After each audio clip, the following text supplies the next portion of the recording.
যত জায়গা আছে, নির্মাণ আছে, সব জায়গায় কাদের হাত আছে? আওয়াজ দিয়ে বলেন, কার হাতে আছে? শ্রমিকদের হাতের স্পর্শ আছে। শ্রমিকের হাতের স্পর্শ না থাকলে পৃথিবী এত সৌন্দর্য থাকতো না। ঠিক কিনা? আওয়াজ দিয়ে বলেন। তাহলে সমস্ত সৌন্দর্যের পিছনে কাদের হাত আছে? দৃষ্টিনন্দন মেম্বার এই শ্রমিক বানাইছে বিদায় এখানে বসার সক্ষমতা আমাদের হয়েছে। এই শ্রমিকরা এই মাইকের এই সরঞ্জামাদি তৈরি করছে বিদায় আওয়াজ, আমরা কথা বলি আর আওয়াজ বহুদূরে চলে যায়। শ্রমিকরা এই ফ্যান তৈরি করছে বিদায় এই কারখানায় শ্রমিকরা খাটে বিদায় এই শ্রমিকরা এই পাখা তৈরি করছে, পাখার নিচে বৈশা বাতাস গ্রহণ করি। শ্রমিকরা ফ্যাক্টরিতে কাজ করে লাইট নির্মাণ তৈরি করছে বিদায় লাইটের আলো গ্রহণ করি। শ্রমিকরা এসি তৈরি করছে বিদায় এসির নিচে বৈশা বড় বড় গল্প মারি। শ্রমিকরা যানবাহন তৈরি করছে বিদায় এক স্থান থেকে আর এক স্থানে যাইতে পারি। শ্রমিকরা অক্লান্ত পরিশ্রম করে প্লেন নির্মাণ করছে বিদায় এক দেশ থেকে আর এক দেশে যাইতে পারি। জাহাজ, স্টিমার, লঞ্চ, ফেরি, এই শ্রমিকরা হাজারো শ্রমিক, লাখো শ্রমিকরা মেহনত করে তৈরি করেছে বিদায় এক দেশ থেকে আর এক দেশে যাইতে পারি। শ্রমিকের ভাগ্যের কোনো পরিবর্তন নাই। মালিক আলিশান বিল্ডিং হয়, আলিশান ফ্যাক্টরি হয়, আলিশান গাড়ি হয়, আলিশান বিদেশেও বাড়ি হয়। এরপরে সর্বশেষ যখন না পারে সরকারের এই ব্যাংকগুলোতে আমার আপনার মতো মেহনতি মানুষ তারা সংগ্রহ করে তিলে তিলে গুছানো টাকাগুলো ব্যাংকে রাখে। কেউ 10,000, কেউ 20,000, কেউ 1 লাখ 2 লাখ যে টাকাগুলো ব্যাংকে রেখেছে, এই রাক্ষসের গোষ্ঠী তারা বিশাল অঙ্কের হাজার হাজার কোটি টাকা ঋণ নিয়ে ঋণ খেলাপি কইরা যখন দিতে পারে না বিদেশের মাটিতে পালায়া যায়। এই টাকাগুলো যে নিয়ে গেল কার টাকা? এই আপনাদের মতো আমাদের মতো গরিব মানুষের টাকা। আর এই টাকাগুলো খায় কারা? এই রাক্ষসের গোষ্ঠীরা। কাসিব হাবিবুল্লাহ, যারা শ্রম দিয়ে খায় এরা হলো সবাই আল্লাহর দোস্ত। আর যারা চাঁদাবাজি ঘুরে খায় এরা হলো শয়তানের দোস্ত। যারা শ্রম দিয়ে খায় তারা কার বন্ধু? আর যারা চাঁদাবাজি করে খায় ওরা হলো শয়তানের বন্ধু। আজ আমার সমাজে চাঁদাবাজের সম্মান আছে, শ্রমিকের সম্মান নাই। কথা বলো ঠিক কিনা? যারা যত বড় চাঁদাবাজ তাদের তত বড় আলিশান গাড়ি বাড়ি, তাদের তত সম্মান। যারা শ্রমিক তাদের তত অবহেলা, তাদের সমাজে কোনো মর্যাদা নাই। কথা বলো ঠিক কিনা? এই কথা বল। আর সেই শ্রমিক সবচেয়ে অবহেলিত। কথা বলেন। সেই শ্রমিক সবচাইতে অবহেলিত, রাষ্ট্রের কাছে অবহেলিত, মালিকের কাছে অবহেলিত। এমন যারা আয়েশা বলে, দুনিয়ার মানুষরা শোনো, তোমাদের হাবিবুল্লাহ, তোমাদের পয়গম্বর সরকারে দো আলম নবীজির জীবনে সর্বশেষ কথা ছিল, সবচাইতে দামি কথা, সর্বশেষ কথা রাসূলুল্লাহ যেটা বলে দুনিয়া থেকে বিদায় নিয়েছেন। রাসূল বলেছেন আসসালাত আসসালাত ওয়া মা মালাকাত আইমানুকুম।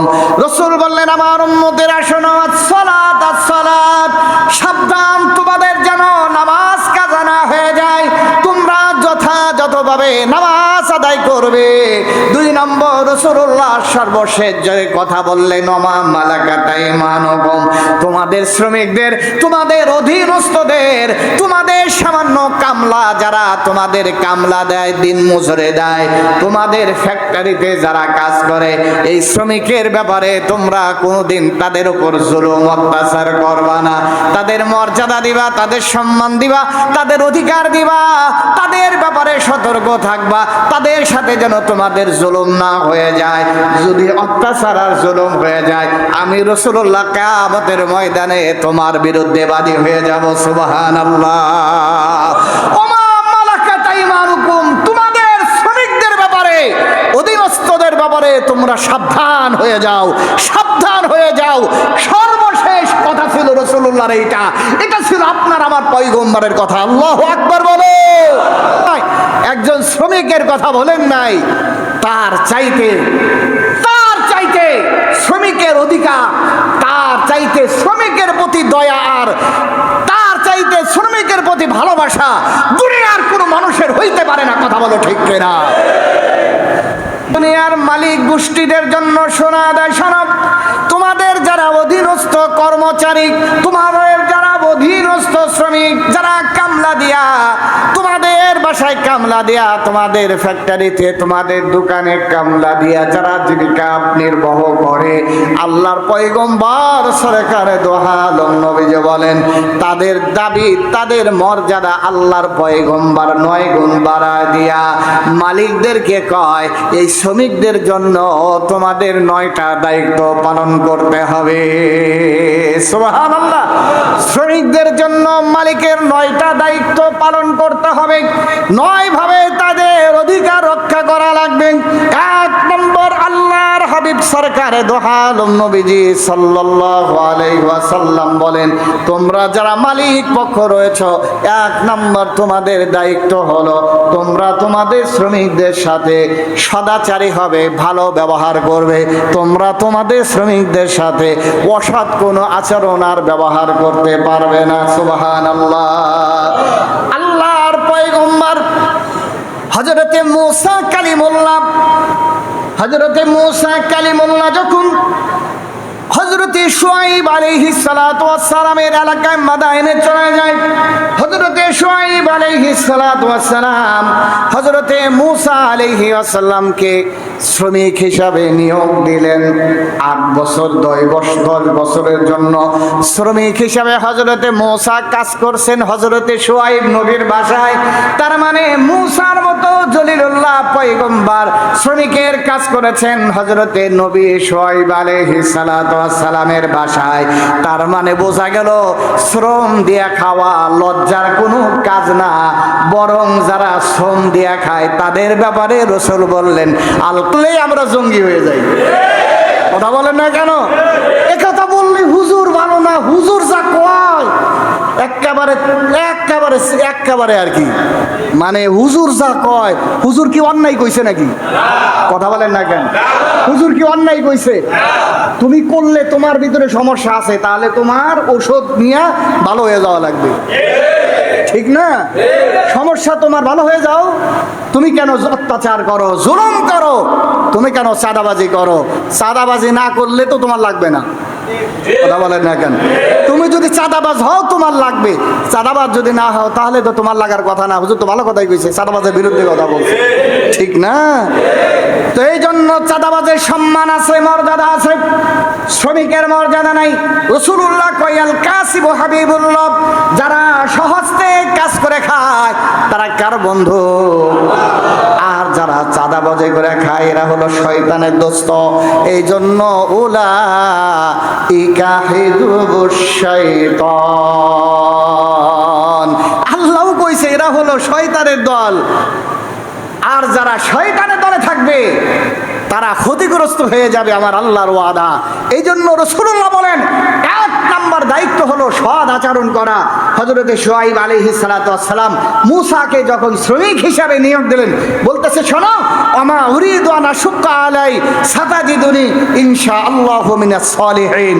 হযরতে শুআয়ব বলতেছেন, মূসা শোনো, তুমি আমার বাসায় শ্রমিকের কাজ করবে, তবে তোমার সাথে আমি ওয়াদা করতেছি, কমিটমেন্ট করতেছি, তোমার সাথে আমি কোনো খারাপ ব্যবহার করব না। আমাকে তুমি একজন ভালো মানুষ হিসাবে পাবে, আমাকে তুমি একজন সৎ মানুষ হিসাবে পাবে। তুমি চাইলে আমার বাসায় শ্রমিকের কাজ করতে পারো। সুবহানাল্লাহ। 2 নাম্বার, শ্রমিকের মূল্য কাজ নির্ধারণের পূর্বে, কাজে নিয়োগ করার পূর্বে শ্রমিকের মূল্য নির্ধারণ করে নেওয়া। তার কারণ শ্রমিক কয় তুমি কাজ করো, বিকাল বেলায় শ্রমিকের দাবি 1000, মালিক কয় 500 টাকা। এই জন্য এই গ্যাঞ্জাম যেন না হয়, এই জন্য আগেই শ্রমিকের কি করে নাও, পারিশ্রমিক ঠিক করে নাও। তার কারণ তোমার একটা বিল্ডিং নির্মাণ হবে, ফ্যাক্টরি নির্মাণ হবে, এই ফ্যাক্টরিতে সিমেন্ট লাগবে, রড লাগবে, ইট লাগবে, বালু লাগবে।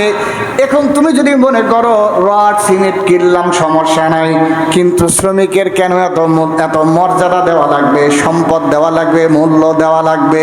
তোমার ইট আর রড সিমেন্ট কিয়ামত পর্যন্ত পড়ে থাকবে। তুমি যদি শ্রমিকের মূল্য না দিতে চাও, তাহলে কিয়ামতের আগে তোমার বিল্ডিংও হবে না। কথা বলেন ঠিক না? এই জন্য আগে শ্রমিকের মূল্য নির্ধারণ করে নেওয়া। হযরত শুআয়ব আলাইহিস সালাতু ওয়াস সালাম আর মূসা আলাইহিস সালাতু ওয়াস সালাম যখন শ্রমিক নিয়োগ করা হলো, হযরতে শুআয়ব বলতেছেন, আলা আনতা আজরানি সামানিয়া হিজাজ ফা ইন আতমামতা আশরান ফামিন ইনদিক। হযরতে শুআয়ব বলতেছে, শোনো, তোমাকে শ্রমিক নিয়োগ দেওয়া, 8 বছর কাজ করবা, বিনিময় হলো আমার মেয়ে তোমার সাথে বিবাহ দেব, আমার মেয়েও বিবাহ দেব, এর বিনিময়ে তোমার 8 বছর কাজ করা লাগবে। একজন নবীর মেয়ে বিবাহ করার জন্য পয়গম্বর মূসা 8 বছর শ্রমিকের কাজ করছেন। সুবহানাল্লাহ। আল্লাহর বান্দারা, তাহলে প্রথমেই মূল্য নির্ধারণ করে নেওয়া, পারিশ্রমিক নির্ধারণ করে নেওয়া। 3 নাম্বার যে হাদিসটা আমি শোনাইলাম, রাসূলুল্লাহ বলেন যে তোমরা মালিক পক্ষ যারা হবে, উতুল আজিরা হাক্কাহু ক্বাবলা ইয়াদফাইর কাহু। 3 নাম্বার দায়িত্ব হলো শ্রমিকের ঘাম শুকানোর পূর্বে তার পারিশ্রমিক পরিশোধ করে দেওয়া। আর 4 নাম্বার, 3 নাম্বার আরেকটা হাদিস রাসূলুল্লাহ বলেন, দুনিয়ার মানুষেরা শোনো, 3 শ্রেণীর মানুষের বিরুদ্ধে স্বয়ং আমি রাসূলুল্লাহ কিয়ামতের ময়দানে আল্লাহর দরবারে বাদী হইয়া মামলা করে দেব।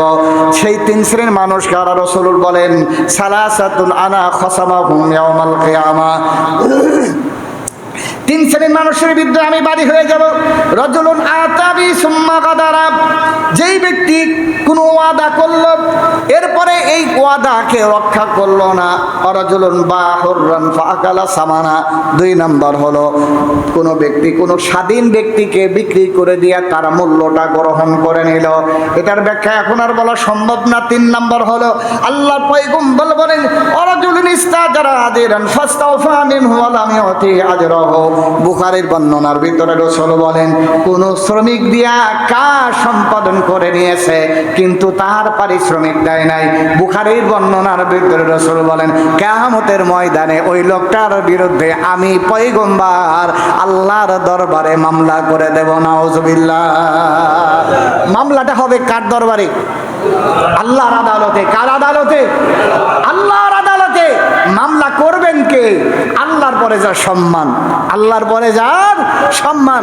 অতএব আমার ভাইরা যারা আজও কোনো শ্রমিকের প্রাপ্য এখনো দেন নাই, আপনার জানা আছে আমি তার 10 দিনের প্রাপ্য, আমি তার 10 দিনের কাজের মূল্য দিতে পারি নাই, আমি তার 5 দিনের কাজের মূল্য মেরে খেয়েছি, আমি তার 20 দিনের কাজের মূল্য মেরে খেয়েছি। 100 জন শ্রমিক খাটিয়ে 10 জনের শ্রমিকের মূল্য আমি আজও পরিশোধ করিনি, অথবা 100 জনের একদিন করে পারিশ্রমিক আমি আত্মসাৎ করে নিয়েছি। মনে রাখবেন, বুখারীর বর্ণনার ভিতরে রাসূল বলেছেন, কিয়ামতের ময়দানে আল্লাহর আদালতের আসামি হওয়া লাগবে, আর আসামি বানাবেন স্বয়ং রাসূলুল্লাহ। এখান থেকে পার পাওয়ার কোনো উপায়? আওয়াজ দেয়া বলেন, উপায়? আপনি হজ করেন, নামাজ পড়েন, যাকাত দেন, মানুষের হক, বান্দার হক, বান্দা যদি মাপ না করে জান্নাতে যাওয়ার মতো কোনো সুযোগ? আওয়াজ দেয়া বলেন, সুযোগ? আল্লাহর হক একটা হলো হুকুকুল্লাহ, আল্লাহর হক, আর একটা হলো হকুল ইবাদ, বান্দার হক। আল্লাহর হকের ব্যাপারে আল্লাহ কয়, বান্দা নামাজ রোজা হয়তো পড়ো নাই, আদায় করো নাই, ইচ্ছা করলে আমার হকের আমি মাফ করে দিতে পারি, কিন্তু হুকুকুল ইবাদ, বান্দার হক যদি নষ্ট করো, তুমি বাবা তোমার সন্তান ছেলেকে অনেক সম্পদের মালিক বানাইছো, মেয়েকে ঠকে দিয়েছো, মেয়ের হক আদায় করো নাই, তুমি ভাই বোনের হক মেরে খেয়েছো, আদায় করো নাই, এমনি করে করে যত মানুষের হক নষ্ট করবে। শুধু কি তাই? রাসূলুল্লাহ বলে, ও দুনিয়ার ভূমিদস্যুরা শোনো, যারা অন্যের জায়গা, বুখারীর বর্ণনার ভিতরে আছে, অন্যের জায়গা জুলুম করে অত্যাচার করে 1 বিঘা পরিমাণ আত্মসাৎ করবে, আল্লাহর পয়গম্বর বলেন কিয়ামতের ময়দানে করে 7 আসমান আর জমিন ওর গলার ভিতরে লটকায় দেওয়া হবে। আর কিয়ামতের মানুষ, কিয়ামতবাসীরা, হাসরবাসীরা বুঝবে এরা হলো অরিজিনাল ভূমিদস্যু। নাউজুবিল্লাহ।